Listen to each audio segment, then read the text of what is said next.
बैरूनी मुल्क जो ओवरसीज पाकिस्तानी है उनको मालूम ही नहीं है कि पाकिस्तान के महंगाई की रेशो कितनी है। जब कोई भी फैमिली मैंबर मैनू पैसे चाहिए ने इतने सारे मुका खड़े जे पैसे सारे लग गए ने, बिजली का बिल देख रहा, गैस का बिल देख छड़िया, पूरा अपना पैसे सारे लग गए। कोई पैसा मंगवाना चाहता है मजबूरी तो फायदा ना चुको सर थोड़ी मजबूरी तुसी देनी है ते दियो, नहीं तो मैं जाऊं। चल दे यार 20 लाख का। तो एक कॉल करता है वो, पहले एक जो रूटीन बनी थी 50,000 लाख रुपया महीने का खर्चा, तो अब कमीशन का दी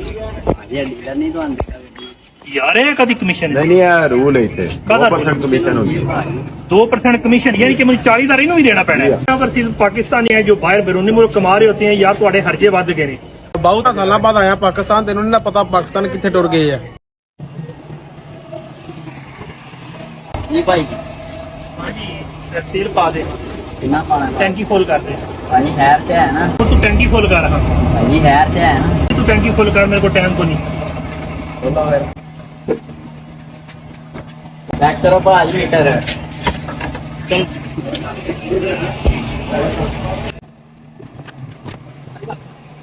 चल जवान है 15,000 कितना 15,000 15,000 का था। भाई फुल 15,000 मैं पिछली बार आके 5,000 का कराया, पिछली बार कदू को आया मैं 5 साल पहले बाहरों आया वा। ਉਹ ਭਾਜੀ 5 ਸਾਲ ਪਹਿਲਾਂ ਦੀ ਗੱਲ ਛੱਡੋ, ਹੁਣ 15,000 ਤੇ ਹੁਣ ਮਹਿੰਗਾਈ ਬੜੀ ਹੋ यार की करना है पिया, मेरे को है ही 5,000 रुपया, ਤੇ ਭਾਜੀ ਇਹ ਤੇ ਤੁਹਾਡਾ ਮਸਲਾ ਨਾ कोई है को नहीं इन्ने पैसे जी। 5,000 ਤੇ ਪਹਿਲਾਂ ਹੀ ਆਂਦੇ ਨਹੀਂ ਸੁਣੋ। अच्छा ਤੇ ਤੂੰ ਕੀ ਕਰ ਰਿਹਾ, ਫੋਨ ਰੱਖ ਨਾ ਤੇ ਪੈਸੇ ਵੀ ਨੇ ਕੱਟ ਲੈਣੇ ਆ ਵਿੱਚ।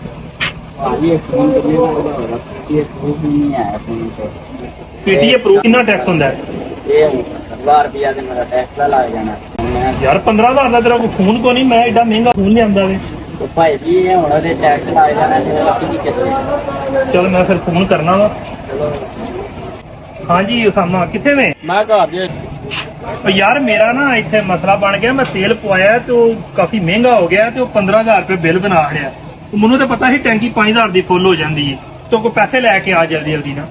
ਕਿਹੜੇ ਪੈਸੇ ਸਾਰੇ ਲੱਗ ਗਏ ਨੇ, ਉਹ ਯਾਰ ਕੀ ਕਰਨਾ ਪਿਆ, ਮੈਨੂੰ ਪੈਸੇ ਚਾਹੀਦੇ ਨੇ, ਇੱਥੇ ਸਾਰੇ ਮੁਕਾ ਖੜੇ ਜੇ। ਪੈਸੇ ਸਾਰੇ ਲੱਗ ਗਏ ਨੇ, ਬਿਜਲੀ ਦਾ ਬਿਲ ਦੇਖ ਰਿਹਾ, ਗੈਸ ਦਾ ਬਿਲ ਦੇਖ ਛੜਿਆ, ਪੂਰਾ ਆਪਣਾ ਪੈਸੇ ਸਾਰੇ ਲੱਗ ਗਏ ਨੇ। ਬਿੱਲ ਆਏ ਬੜੇ ਨੇ ਐਕਟਿਵ, ਬੰਦਾ ਕੀ ਕਰੇ। ਉਹ 5 ਲੱਖ ਰੁਪਇਆ ਜਿਹੜਾ ਵਾ ਉਹ ਤੁਹਾਡੇ ਕਮਰੇ 'ਚ ਏਸੀ ਉਸੀ ਲਵਾਇਆ ਤੇ ਉਸ ਬਾਅਦ ਜਿਹੜਾ ਵੇ ਤੁਹਾਡੇ ਕੱਪੜੇ ਛੱਪੜੇ ਜਿਹੜੇ ਲਿਆਂਦੇ ਨੇ ਉੱਥੇ ਲੱਗ ਗਏ ਨੇ ਸਾਰੇ ਪੈਸੇ। ਇਹ 15 ਲੱਖ ਰੁਪਇਆ ਦੇਣ ਵਾਲਾ ਤੁਹਾਡੇ ਜਿਹੜਾ ਸੁਨਿਆਰੇ ਨੂੰ ਦੇਣਾ, ਤੁਹਾਡੀ ਮੰਗਣੀ ਤੇ ਲਾਏ ਆ। ਇਹ 15 ਲੱਖ ਰੁਪਇਆ ਤੁਸੀਂ ਵੀ ਦੇਣਾ। ਉਹ ਯਾਰ ਉਹ ਤੇ ਮੋਬਾਈਲ ਦਾ ਵੀ ਤੂੰ ਆ ਖੜਿਆ, ਉਹ ਜਿਹੜਾ ਵੀ ਮੇਰੇ ਸਾਰੇ ਪੈਸੇ ਮੁੱਕੇ ਨੇ ਤੇ ਹੁਣ ਕੀ ਕਰੀਏ। ਯਾਰ ਇੱਕ ਕੰਮ ਕਰ, ਤੇ ਕੋਈ ਡੀਲਰ ਬਣਾ ਗੱਡੀ ਵਾਲਾ, ਮੈਂ ਗੱਡੀ ਵੇਚ ਲੈਂਦਾ। ਗੱਡੀ ਵਾਲਾ ਡੀਲਰ ਅੱਛਾ ਭਾਜੀ ਇੱਕ ਬੰਦਾ ਹੈ ਤੇ ਸਹੀ ਸੀ, ਉਹਨੂੰ ਬੁਲਾ ਲੈਂਦੇ। ਚਲੋ ਬੁਲਾਓ ਸਾਨੂੰ ਡੀਲਰ ਨੂੰ। ਭਾਈ ਅਬਦੁੱਲਾ ਕਿਧਰ ਗਏ ਹੋ? ਗੱਡੀ ਇੱਕ ਆਈ ਹੈ ਸੇਲ ਹੋਣੇ ਵਾਸਤੇ। ਐ ਨਹੀਂ ਜਨਾਬ। ਹਾਂਜੀ ਹੈ ਜਨਾਬ। ਚਲ ਅਬਦੁੱਲਾ ਸਾਹਿਬ ਠੀਕ ਹੋ ਜਨਾਬ, ਇਹ ਗੱਡੀ ਵੇਚਣੀ ਹੈ। ਗੱਡੀ ਦੀ ਮੈਂ ਕੰਡੀਸ਼ਨ ਵੇਖਾਂ ਦਾ ਤੇ ਤੁਹਾਡਾ ਰੇਟ ਸ਼ੇਕ ਚਲੋ ਵੇਖੋ ਹਾਂ ਕੰਡੀਸ਼ਨ ਚ ਵੇਖੋ। ਇਹ ਤਾਂ ਉੱਪਰ ਸਾਰਾ ਖਰਾਬ ਹੈ।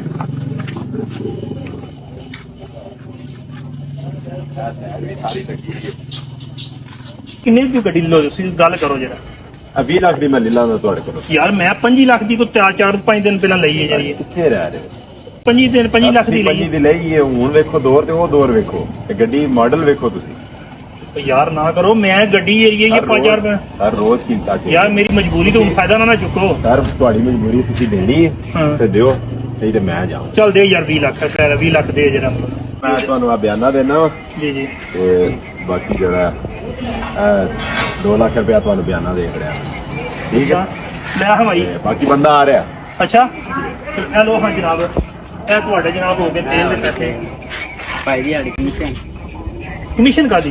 ਭਾਜੀ ਡੀਲਰ ਨਹੀਂ ਤੁਹਾਨੂੰ ਦਿੱਤਾ ਗੱਡੀ। ਯਾਰ ਇਹ ਕਦੀ ਕਮਿਸ਼ਨ ਨਹੀਂ ਇਹ ਰੂਲ ਹੈ ਇੱਥੇ 2% ਕਮਿਸ਼ਨ ਹੋਗੀ। 2% ਕਮਿਸ਼ਨ ਯਾਨੀ ਕਿ ਮੈਨੂੰ 40,000 ਇਹਨੂੰ ਵੀ ਦੇਣਾ ਪੈਣਾ ਹੈ। ਤੇ ਲੈ ਬਈ 40,000 ਰੁਪਇਆ ਲੈ, ਠੀਕ ਹੈ। ਤੇ ਹੁਣ ਠੀਕ ਹੋ ਗਿਆ। ਹਾਂਜੀ ਉਸਾਮਾ ਕਿੱਥੇ ਵੇ? ਮੈਂ ਘਰ।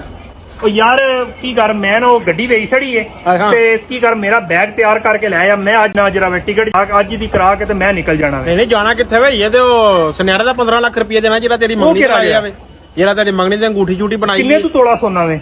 ਇੱਥੇ ਬੜਾ ਮਹਿੰਗਾ ਕੰਮ ਹੋ ਗਿਆ ਜੀ। 15 ਲੱਖ ਤੈਨੂੰ ਵੀ ਦੇਣਾ 15 ਲੱਖ ਰੁਪਈਆ ਵੀ ਦੇਣਾ, 15,50,000 ਰੁਪਈਆ ਤੂੰ ਕੀ ਬਣਦਾ। ਕਰ ਆ ਕੇ ਮੈਂ ਉਹ 20 ਲੱਖ ਦੀ ਗੱਡੀ ਵੇਚੀ ਏ, ਤੂੰ ਮੇਰੇ ਕੋਲ ਪੈਸੇ ਫੜ ਮੈਨੂੰ ਬੈਗ ਦੇ ਤਾਂ ਮੈਂ ਇੱਥੋਂ ਨਿਕਲ ਮੈਂ ਤੇਰਾ ਬੈਗ ਲੈ ਕੇ ਆਇਆ, ਤੂੰ ਪੈਸੇ ਰੈਡੀ ਰੱਖ। ਯਾਰ ਤੁਸੀਂ ਬੜੇ ਹੋ ਗਏ ਹੋ, ਜਾਨੀ ਕਿ ਪੈਸੇ ਪਾਕਿਸਤਾਨ ਚ ਆ ਕੇ ਤੁਸੀਂ ਇੰਨੇ ਦਿਨੇ ਮੁਕਾ ਖੜੇ ਨੇ। ਬਹੁਤ ਸਾਲਾਂ ਬਾਅਦ ਆਇਆ ਪਾਕਿਸਤਾਨ, ਤੈਨੂੰ ਨਹੀਂ ਨਾ ਪਤਾ ਪਾਕਿਸਤਾਨ ਕਿੱਥੇ ਟੁਰ ਗਏ ਆ।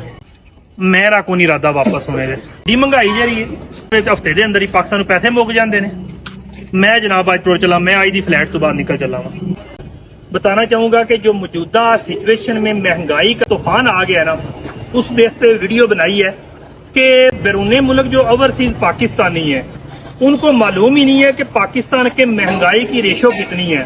जब कोई भी फैमिली मेंबर जब भी किसी से कोई पैसा मंगवाना चाहता है तो जो कॉल करता है, वो पहले एक जो रूटीन बनी थी 50,000 लाख रुपए महीने का खर्चा, तो अब ना ओवरसीज पाकिस्तान जो बाहर बैरून मुल्क कमा रहे होते हैं या तो खर्चे बढ़ गए ने।